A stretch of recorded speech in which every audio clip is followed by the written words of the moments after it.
Save किया था ना? मैं सिर्फ इसलिए गया था क्योंकि उसने मुझे कॉल किया, that's it. But listen तो. Save it for someone else.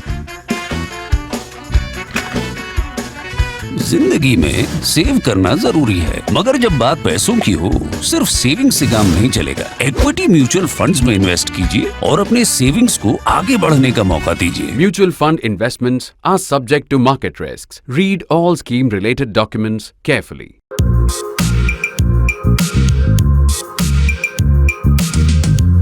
I've always believed that there's a special corner of hell reserved for those who tell lies to small children.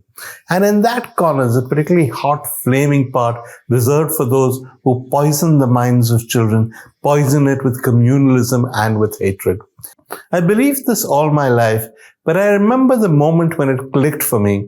It was about 20 years ago when J.N. Mani Dixit, a former foreign secretary, was talking about a time when he was envoy to Pakistan.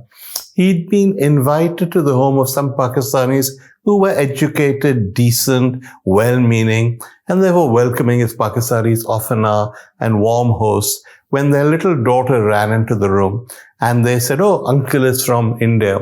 And she said, "Oh, okay." Ran towards him and then began dancing around his chair shouting, "Hindu kutta, Hindu kutta, Hindu kutta." The parents were of course embarrassed and Dixit was mortified. And I asked him about it afterwards because he told me the story and he didn't seem that upset, though he'd been mortified clearly at the time. And he said, you can't blame them. That's how they've been brought up. They're taught in their schools that we're evil, that only Islam is the right way, that Hindus are terrible people, that we are cunning, we're money-minded, we're not to be trusted. In a textbook in school, when they have for small children, when they have pictures to illustrate every word, where it says Zalim, there's a picture of a Sardarji. He said that that's the kind of hatred these kids are exposed to. And I thought of that, and it stayed with me when I saw the mess Pakistan is in now. It's a country where a whole generation has been fed lies, where they've been brought up on hatred. It becomes very difficult, therefore, for them to treat the Hindu minority well. The Hindus are discriminated against in Pakistan. And it becomes very difficult for them to have any kind of relationship with India, no matter how much our leaders talk about peace. And when Dixit told me the story, I said, well, thank God can never happen here. India is a diverse society, a pluralistic society. We accept everyone. But do we? Do we really?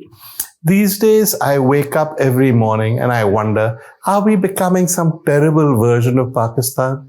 Are we also teaching our children to hate? Are we also teaching them lies? When I read about the controversy about the NCERT textbooks, I was reminded of that because, as you know, there's been a great attempt to try and rewrite Indian history. It's not just this government. I remember when Atal Bihari Vajpayee was Prime Minister. If you will remember, Mr. Vajpayee, Mr. Advani and Murli Manohar Joshi were considered the sort of trinity in the BJP. But Mr. Vajpayee and Mr. Advani wanted to make history. Dr. Joshi was not one of those guys who could make any history, was content to rewrite it. As HRD minister, all he did was try and organize the rewriting of Indian history. The government didn't last. Dr. Joshi faded into obscurity. But I think that kind of motivation has remained. And you can see it here today. You can see the way in which history books are rewritten to remove mention of the Mughals. You can see it in the way every Muslim monument is talked about by certain people. It's a certain initiative. It's not just about history. It's about heritage. India has a shared culture, a shared heritage.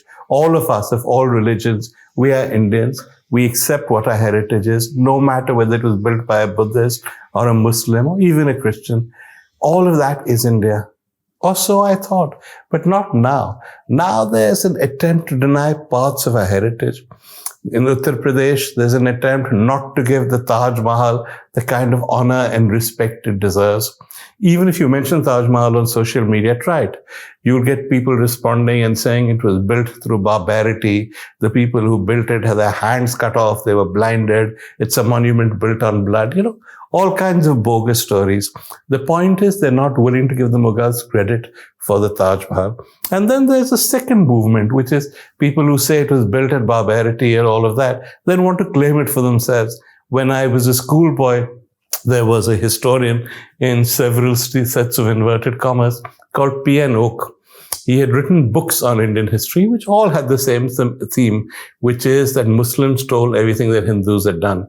Fatehpur Sikri was apparently a Hindu city stolen by the Muslims. The Taj Mahal, this what they now call a monument to barbarism, was actually, according to Oak, a Hindu palace. It was taken over by the Muslims.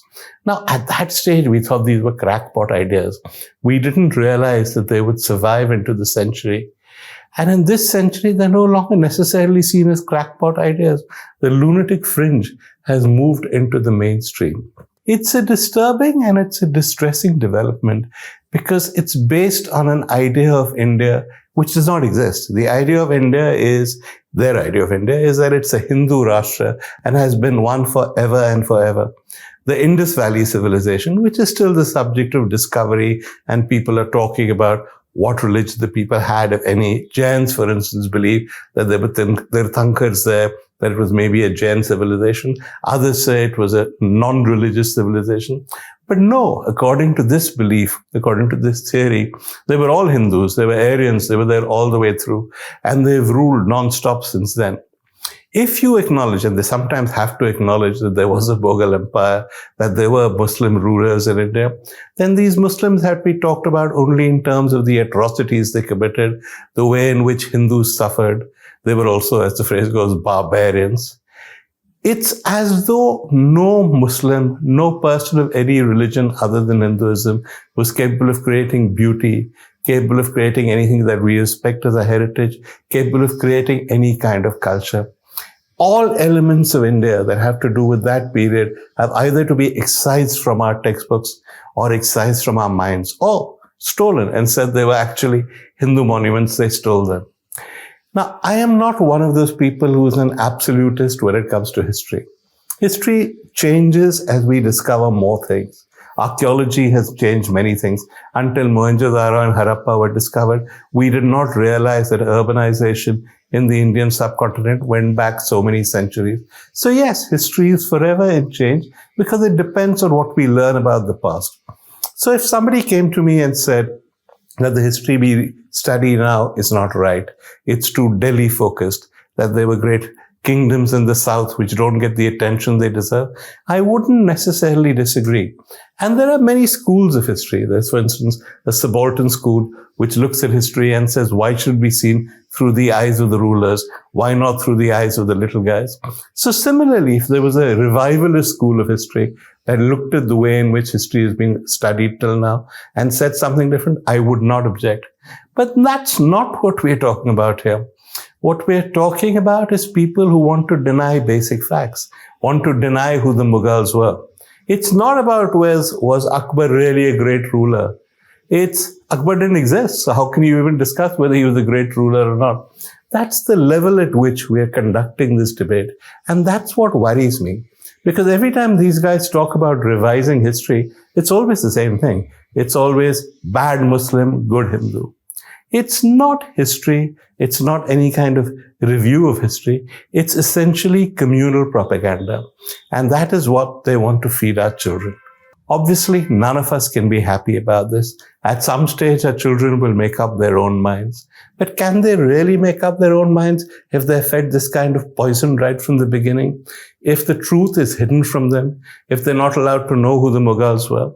Or if they're given this wrong impression? One of the things that distinguishes this kind of person, the kind of person who goes about the barbarian Mughals, is that he doesn't seem to realize that before the Mughals, it wasn't some great Hindu Rashtra. In Delhi, there was the Delhi Sultanate, which was also run by Muslims. But because these guys are essentially, the guys you see on social media, are essentially semi-literate, they focus on the Mughals and they act as though their job is to take the Mughals completely out of our history. It was a dark period, so let's black it out.